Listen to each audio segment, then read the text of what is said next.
నమస్తే welcome to #you నేను మీ Rajesh. So ఆంధ్రప్రదేశ్లో కూటమి ప్రభుత్వం అధికారంలోకి వచ్చిన తర్వాత సూపర్ 6 ఏదైతే ఎన్నికల హామీగా కూటమి ప్రభుత్వం ఇచ్చిందో అవన్నీ కూడా సూపర్ హిట్ చేసినటువంటి నేపథ్యంలో తాజాగా అనంతపూర్ వేదికగా సూపర్ 6 సూపర్ హిట్ అంటూ కూడా సభ నిర్వహించినటువంటి నేపథ్యంలో సభ కూడా నిజంగానే సూపర్ హిట్ అయిందని చెప్పుకోవాలి. ఒక రకంగా చెప్పాలంటే సూపర్ హిట్ అని ఒక పాట ఉంటుంది, ఆ పాటను ఖచ్చితంగా అన్వయించుకోవచ్చు. అంటే ఇసుకేస్తే నేల రాలన్నటువంటి జనం, 3 పార్టీల అధినేతలు పెద్ద ఎత్తున రావటం, మరోవైపు వాళ్ళ స్పీచులతో అనంతపురం రాయలసీమ హోరెత్తినటువంటి నేపథ్యం మనం చూస్తున్నాం. అంటే ఒక రకంగా చెప్పాలంటే సంక్షేమము అట్లాగే అభివృద్ధి ఈ రెండు కూడా బ్యాలెన్స్ చేస్తూ ముందుకు వెళ్తోంది కూటమి ప్రభుత్వం అని స్పష్టంగా చెప్పుకోవచ్చు. ఒకప్పుడు జగన్మోహన్ రెడ్డి 5 ఏళ్ల పాటు రాష్ట్రాన్ని అంధకారంలోకి ఏ విధంగా తీసుకెళ్లారు, ఇవాళ వెలుగులు విరజిమ్మేలాగా కూటమి ప్రభుత్వం ఆంధ్రప్రదేశ్ని ఒక గొప్ప పురోభివృద్ధిలోకి తీసుకెళ్తున్నటువంటి సందర్భంగా మనం చెప్పుకోవచ్చు. అయితే ఇక్కడ ప్రధానంగా ఇప్పటికే జగన్మోహన్ రెడ్డి తన తప్పిదాలను యాక్సెప్ట్ చేస్తూ ఉన్నాడు. అంటే కేవలం సంక్షేమాన్ని నమ్ముకొని నేను బొక్కబోర్లా పడ్డాను అని చెప్తూ ఉన్నాడు. మరోవైపు ఇప్పుడు కూటమి ప్రభుత్వం కూడా జగన్మోహన్ రెడ్డి ప్రభుత్వం ధృతరాష్ట్ర కౌగిలి, ఖచ్చితంగా కౌగిలించుకుంటే అది ఇక మనం జీవితంలో మళ్ళీ కోలుకోలేము, రాష్ట్రం మరొకసారి అంధకారంలోకి వెళ్ళిపోతుంది, కాబట్టి ఖచ్చితంగా కూటమితోటే అండగా ఉండండి అని స్పష్టంగా చెప్తున్నటువంటి నేపథ్యం మనం చూస్తున్నాం.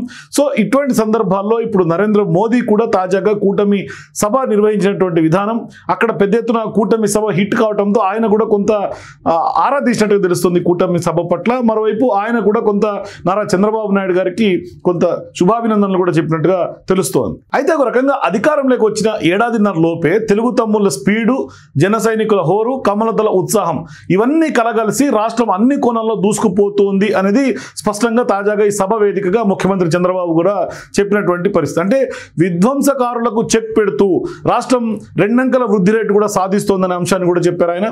అట్లాగే తాజాగా అనంతపురంలో జరిగినటువంటి సూపర్ 6 సూపర్ హిట్ సభ అయితే ఒక రకంగా ఆ బహిరంగ సభ భారీగా హిట్ అయిందని స్పష్టంగా చెప్పుకోవచ్చు. ఈ సందర్భంగా అక్కడ ప్రసంగించినటువంటి విధానం ఏదైతే పవన్ కళ్యాణ్ కానీ అట్లాగే చంద్రబాబు నాయుడు గారు కానీ వీళ్ళందరూ కూడా ప్రసంగించినటువంటి విధానం గత పాలకుల అరాచకాలను ప్రస్తావిస్తూ ఫేక్ రాజకీయాలకు కాలం చెల్లిందనే అంశాలని, అట్లాగే రప్ప ఈ మధ్యకాలంలో ఆంధ్రప్రదేశ్లో బాగా ట్రెండ్ అయ్యి జగన్మోహన్ రెడ్డి నెత్తికెత్తుకున్నటువంటి డైలాగును కూడా ఇప్పుడు పులివెందల్లోనే ప్రజలు బుద్ధి చెప్పారనే అంశాలను కూడా, ఇక రప్ప బ్యాచ్ ఆటలు సాగవనే అంశాలను కూడా స్పష్టంగా చెప్పారు. సో ఇప్పుడు రాష్ట్రంలో డబుల్ ఇంజన్ సర్కార్ నడుస్తోంది, అందుకే 2 అంకెల అభివృద్ధి కొనసాగుతోంది, సంపద సృష్టిస్తున్నామంటూ కూడా స్పష్టంగా నొక్కి వక్కానించినటువంటి పరిస్థితి. సో ఇప్పుడు సూపర్ హిట్ సభను రాజకీయాల కోసమో లేకంటే ఓట్ల కోసమో ఇప్పుడు ఎన్నికలు కూడా లేవు, మాది కేవలం బాధ్యత గల ప్రభుత్వం, అంటే మాట ఇచ్చాం, మాట నెరవేర్చాం, అందుకనే ప్రభుత్వం ఇది బాధ్యత నిర్వర్తించాం అని చెప్పడానికి ఈ సభను ఏర్పాటు చేశామనే అంశాలను కూడా స్పష్టంగా చంద్రబాబు నాయుడు గారు చెప్పినటువంటి నేపథ్యం. అంటే కూటమి పాలనలో సంక్షేమం సూపర్ హిట్ అయింది, అభివృద్ధి కూడా సూపర్ హిట్ అయింది. సో ఇక్కడ కేవలం రాజకీయాలు వద్దు, వైకుంఠపాలెలాగా ఈ ప్రభుత్వాన్ని కొనసాగించండి, రాష్ట్రాన్ని అన్నింట కూడా సూపర్ హిట్ చేసుకుందాం, మీ మద్దతు మాకు కావాలి అని చంద్రబాబు కోరుతున్నటువంటి సందర్భం. సో ఇప్పుడు రాజకీయాల్లో ఓనమాలు తెలియనటువంటి వాళ్ళు కూడా ప్రతిపక్ష హోదా కావాలని అడుగుతున్నారు. మరి ఆ హోదా ఇచ్చేది ప్రజలు కదా, నాకు ముఖ్యమంత్రి పదవి ఇచ్చింది కూడా మీరే కదా అంటూ కూడా ప్రజల్ని ఆకాశానికి ఎత్తిన సందర్భం కూడా నిన్న కనిపిస్తుంది. సో ఇప్పుడు 2025-26లో రాష్ట్రం 10.5% GSDP వృద్ధి రేటు నమోదు చేసింది. ఇది జాతీయ స్థాయి కంటే ఎక్కువ.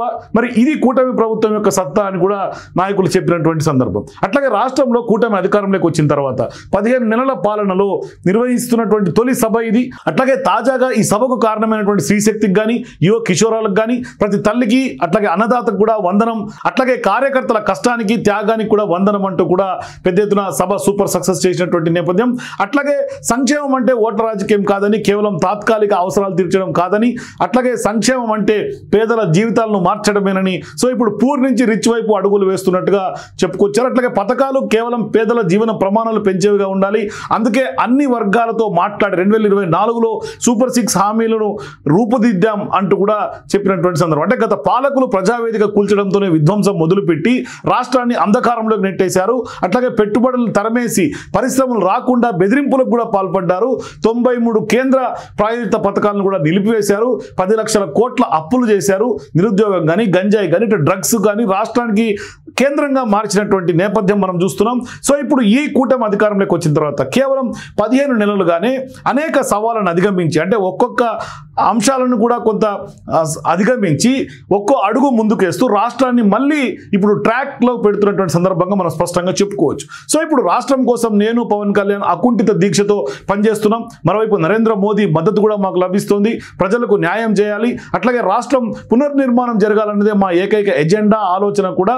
ఇది తప్ప మాకు వేరే ధ్యాస లేదు, శ్వాస లేదు అంటూ కూడా చెప్పినటువంటి సందర్భంగా మనం కనిపిస్తుంది. సో ఇప్పుడు ప్రజల భవిష్యత్తే మాకు ముఖ్యం, రాష్ట్రానికి మంచి చేయాలనే మాకు గొప్ప సంకల్పానికి కేంద్ర ప్రభుత్వం కూడా సహకరిస్తోంది. కేంద్రంలో ఉన్నటువంటి నరేంద్ర మోదీ ప్రభుత్వం దసరా కానుకగా ఇప్పుడు పన్నులు తగ్గిస్తున్నటువంటి వ్యవహారంలో ఆ సభ వేదిక ద్వారానే ఆయనకు కృతజ్ఞతలు చెప్పారు. అట్లాగే ఆ స్ఫూర్తితో చిన్న పెద్ద ధనిక పేద వ్యత్యాసం లేకుండా యూనివర్సల్ హెల్త్ స్కీమ్ కూడా తీసుకొస్తున్నట్టు కూడా ఒక తీపి కబురు అందించారు. అందుకే ఇప్పుడు అందరికీ కూడా 2.5 లక్షల ఆరోగ్య బీమా కల్పించినటువంటి ఏకైక ప్రభుత్వం దేశంలోనే ఉన్నటువంటి కూటమి ప్రభుత్వం మాత్రమే.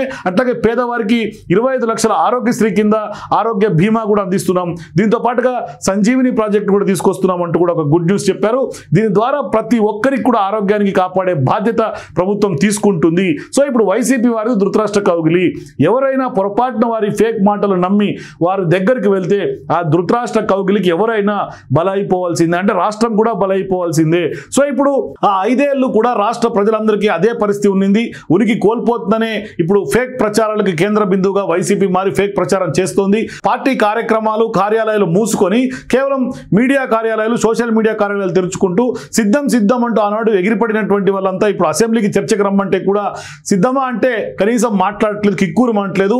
ప్రజలంతా కూడా కలిసి జగన్ని క్లాస్ తీసుకోండి అని మొత్తం జగన్ బాల్ ప్రజల కోర్టులోకి వేసినటువంటి పరిస్థితి. సో ఇప్పుడు ప్రజా కోర్టులో జగన్ ఖచ్చితంగా ప్రజలే బుద్ధి చెప్పాల్సినటువంటి సందర్భంగా చంద్రబాబు గారు అభివర్ణించారు. మరోవైపు ఇప్పుడు నేపాల్లో జరుగుతున్నటువంటి ఆందోళన నేపథ్యంలో అక్కడ దాదాపుగా 217 మంది తెలుగువారు చిక్కుకున్నటువంటి నేపథ్యంలో కూటమి ఇంత భారీ సభను ఏర్పాటు చేసి సూపర్ 6 సూపర్ హిట్ పేరుతో ముందుకు వెళ్తున్నటువంటి సందర్భంగా ఆ సభను కూడా పక్కన పెట్టి నారా లోకేష్కు కేవలం రియల్ టైం గవర్నెన్స్లో ఉండి మరీ పర్యవేక్షిస్తామని చెప్పి ఆ బాధ్యతలు అప్పచెప్పినటువంటి వ్యవహారం పెద్ద ఎత్తున దేశవ్యాప్తంగా చర్చనీయాంశంగా మారింది. అంటే తెలుగు వారందరినీ క్షేమంగా ఇంటికి తీసుకొచ్చే బాధ్యత నారా లోకేష్కి చంద్రబాబు గారు అప్పగించారు.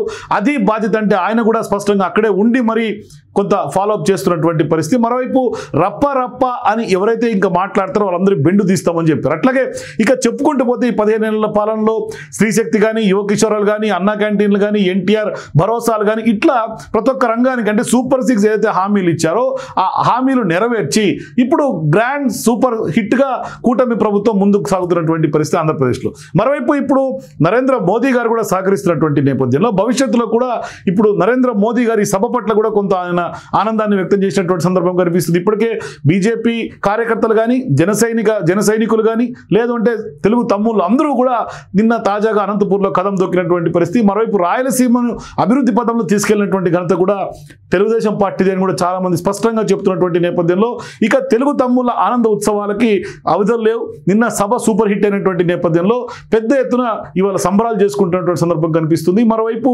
భవిష్యత్తులో కూడా ఈ 15 నెలల స్ఫూర్తిని తీసుకొని భవిష్యత్తులో ఇంకా రానున్నటువంటి ఇంకా కాలంలో కూడా మొత్తం పెద్ద ఎత్తున ఇంకా ఏవే అంశాల మీద కొంత దృష్టి సారించాలి. ఎందుకంటే కేవలం 15 నెలల్లోనే ఇచ్చినటువంటి 6 గ్యారంటీలను కూడా అమలు పరిచి తమ సత్తా ఏంటో చాటింది కూటమి ప్రభుత్వం. సో ఇప్పుడు కూటమి ప్రభుత్వం ఆంధ్రప్రదేశ్లో ముందుకు దూసుకెళ్తున్నటువంటి సందర్భంగా ఒక రకంగా నిన్న సభ తర్వాత వైఎస్ఆర్సీపీ నాయకుల్లో వైఎస్ఆర్సీపీ అధినేతగా ఉన్నటువంటి జగన్మోహన్ రెడ్డికి కూడా కొంత ఒక రకంగా చెప్పాలంటే భయాందోళన కలిగినటువంటి పరిస్థితి కనిపిస్తుంది. ఎందుకంటే ఆ జనం చూసినా, లేకుంటే అక్కడ వచ్చినటువంటి రెస్పాన్స్ చూసినా, వస్తున్నటువంటి ఫీడ్బ్యాక్ చూసినా, అట్లాగే కేంద్ర ప్రభుత్వం అండగా నిలబడుతున్నటువంటి విధానం చూసినా ఆంధ్రప్రదేశ్కి పెద్ద ఎత్తున వాళ్ళ కూటమి ప్రభుత్వం అండగా నిలవటం. మరోవైపు ఇప్పుడు నేపాల్లో తెలుగు ప్రజలు చిక్కుకుంటే కూడా వాళ్ళని తీసుకొచ్చే ఉద్దేశంలో కూడా నారా లోకేష్ గారు, అట్లాగే కేంద్ర మంత్రిగా ఉన్నటువంటి రామ్మోహన్ నాయుడు వీళ్ళందరూ కూడా ప్రత్యేక విమానాన్ని తీసుకొని స్పష్టంగా అక్కడ ఉన్నటువంటి వాళ్ళందరికీ కూడా గైడెన్స్ ఇస్తూ వాళ్ళని కొంత ఇబ్బంది పడకుండా ప్రతి 2 గంటలకు ఒకసారి మానిటరింగ్ చేసి వాళ్ళని ప్రత్యేక విమానం ద్వారా ఇవాళ మధ్యాహ్నానికి వైజాగ్, కర్నూలు అంటే రాయలసీమ ప్రజల్ని రాయలసీమకి వాళ్ళ ఇంటి వరకు కూడా స్పష్టంగా ప్రభుత్వ వాహనాలను తీసుకెళ్లి దింపి మా బాధ్యత ఇది అని చెప్తున్నటువంటి నేపథ్యం చూస్తుంటే నిజంగా కూటమి ప్రభుత్వం అత్యంత బాధ్యతతో కూడుకున్నటువంటి పరిణామంగా మనం స్పష్టంగా చెప్పుకోవచ్చు. అంటే వాళ్ళ అకుంఠిత దీక్షకి, అట్లాగే వాళ్ళు పెద్ద ఎత్తున ఇవాళ ప్రజల కోసం అహర్నిశలు కష్టపడుతున్నటువంటి విధానానికి, అంటే లోడ్ బడ్జెట్ ఉన్నటువంటి రాష్ట్రానికి వస్తే వాళ్ళ పెట్టుబడుల్లో ముందుకు తీసుకెళ్తూ, అట్లాగే పెద్ద ఎత్తున కోట్లాది పెట్టుబడులను ఆకర్షిస్తూ, అట్లాగే ప్రభుత్వ రెవెన్యూ రేట్ను పెంచుకుంటూ, అట్లాగే ప్రజలకు అందించాల్సినటువంటి ఏదైతే సంక్షేమాలు కానీ అభివృద్ధి కానీ రెండు కూడా ఒక ట్రాక్లో తీసుకెళ్తూ గత పాలకులు అంధకారంలో నెట్టినా కూడా దాన్ని ఇవాళ ఒక రైట్ ట్రాక్లో తీసుకెళ్ళి పెద్ద ఎత్తున ఇవాళ భావి తరాలకు కూడా అంటే ఆంధ్రప్రదేశ్ నెక్స్ట్ జనరేషన్స్ కూడా ఇవాళ ఆదర్శనీయంగా నెక్స్ట్ వాళ్ళ జీవితాల్లో వెలుగులు నింపేలాగా ఇప్పుడు కూటమి ప్రభుత్వ పాలన సాగుతుందని చెప్పుకోవాలి. మొత్తం మీద ఈ 15 నెలల్లో ఏదైతే మాట ఇచ్చారో మాట నిలబెట్టుకున్నారో బాధ్యతాయుతంగా. అందుకే ఇప్పుడు సూపర్ 6 సూపర్ హిట్ అయినటువంటి నేపథ్యంలో మరి ఆ సభ కూడా గ్రాండ్ సూపర్ హిట్ గానే స్పష్టంగా మనం చెప్పుకోవాలి. సో ఇప్పుడు అనంతలో తాజాగా జరిగినటువంటి సభ చూసిన తర్వాత మీకేమనిపిస్తుంది? సూపర్ హిట్ నిజంగానే అయిందని మీకు అనిపిస్తుందా? మరి భవిష్యత్తులో సూపర్ డూపర్ హిట్ ఎంత మేర అయ్యే అవకాశాలు ఉంటాయి? మీ అభిప్రాయాల కింద కామెంట్స్ తెలియజేయండి. For more videos please watch #.